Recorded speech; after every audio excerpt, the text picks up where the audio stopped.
Hii ni Maisha Kamili, tutakufungulia Biblia uyaone maisha. Ndugu rafiki yetu, mfuatiliaji wa kipindi chetu hiki kizuri, tunakukaribisha kwenye masomo yetu haya yanayoendelea. Leo ni siku ya Jumanne.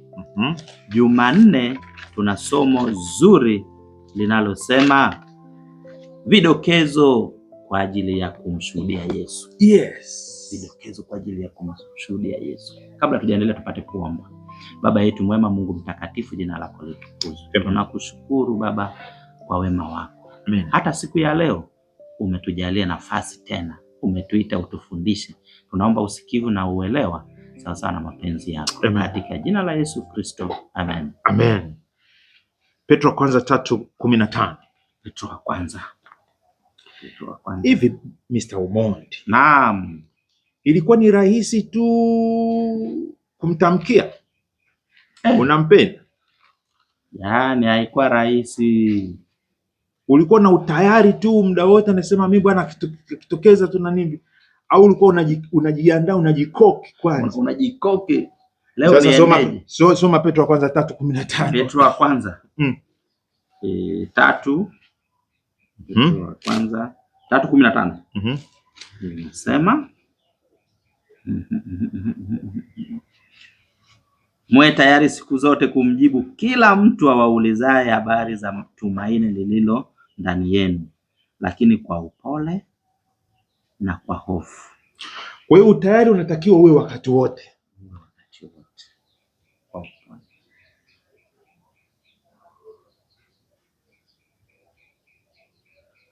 Uko tayari kushiriki habari zake wakati wote?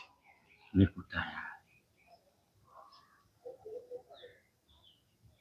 Wani mtu anasema ngoja nijiandae kwanza. Hofu. Ni hofu kwamba nitaweza. Na wakati mwingine shida ni kwamba atakubali, atanielewa. Hivi unapokuwa na upole, umeshajua lugha namna ya kumwingia, yani upole, una lugha ya upole. Una hofu ya Mungu aliyekutuma kwa kazi. Utaona kabisa kunakuwa na uwepesi ya namna ya kufanya. Sasa kuna vidokezo hapa. Moja, hebu mfahamu mtu ambaye unatamani kushiriki naye. Si ndivyo ulivyoanza na wewe kabla hujamtamkia, ulianza kumsoma. Anapenda ni kitu gani na nini? 2, omba Roho Mtakatifu afanye kazi katika moyo wa mtu huyo. Amina. Na nadhani ndio ulianza kumwombea baada ya kumnasa kwenye macho na ukaanza kumtaja kwa Mungu. Amen. Lainisha moyo wake nikikutana naye. Kwa hiyo hofu ya Mungu inakufanya unasema siwezi lolote, ni wewe unayeweza. Anza, unampatia Mungu heshima yake katika kuongoza. Ndio hofu ya Mungu hiyo. Haya, vidokezo hapo. Unakutana naye sasa. Unaanza kushiriki uzoefu wako na yeye. Unajua nakufahamu tangia siku nyingi sana. Unaanza kusimulia, unaanza kuongea. Unaweza kuanza popote pale, unaweza kuanzia popote pale. Wewe ongea. Alafu unamconnect na yeye, jinsi unavyofahamu, jinsi unavyopenda, jinsi unavyomjali. Unaweza ukasifia nguo yake. Kuna maongezi ya kuvunja ubaridi. Hayo ni ya wachumba lakini kila mtu ana mazuri. Anza kuyaainisha, kuyaibua. Unamleta karibu, unakutana na kila mtu anahitaji attention. Mpe attention. Alafu unampata Yesu. Haya, vidokezo hivyo.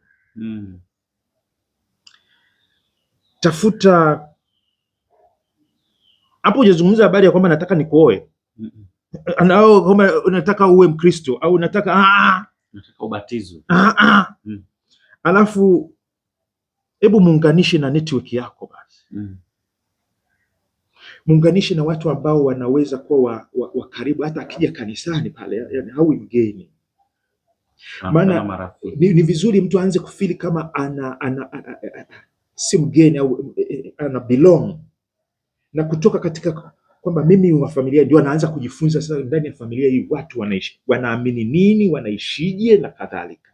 Aanze kuhisi kama ni sehemu network yako ya marafiki na sehemu salama. Salama. Unafahamu fulani unasema kwa sababu mimi najua sana sasa, kuna fulani unaanza kumuunganisha sauti yangu karibu. Yes. Au huyu ni Kristo namna wengine.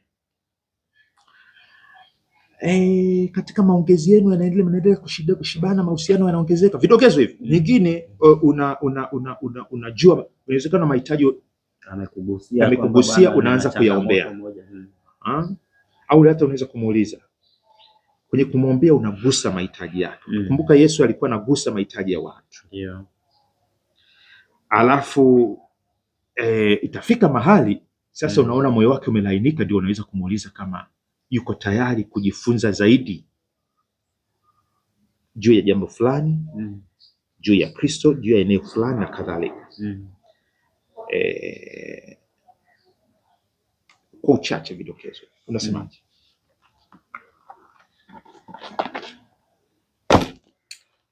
Vidokezo kweli vimetuelekeza namna ya kuwafikia watu, lakini kikubwa ni Roho wa Mungu. Amen. Anayetujalia unyenyekevu. Amen. Upole. Tukienda mtu akikuona tu anasema huyu kweli mtu anafaa kusikilizwa. Ana nia safi, wa kuaminika. Rafiki yangu, inawezekana wakati mwingine hatujafanya vizuri sana kukuletea Yesu kwako, au wengine hawajafanya vizuri sana, lakini wewe unaweza ukawa ni mwanafunzi wa Kristo utakayefanya vizuri zaidi, maana kupitia wewe pia watu wengi wanahitaji kumjua Kristo. Kwa vidokezo vya leo, ninaamini tuna mahali pa kuanzia. Tuombe. Baba yetu wa mbinguni, libariki neno lako.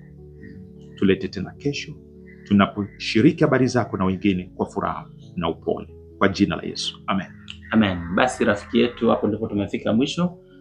Tukutane kesho ambapo tunaenda kuangalia somo linalosema mwana mpotevu. Karibu sana. Mimi ni Geoffrey Omondi. Enos Makalindile. Karibu.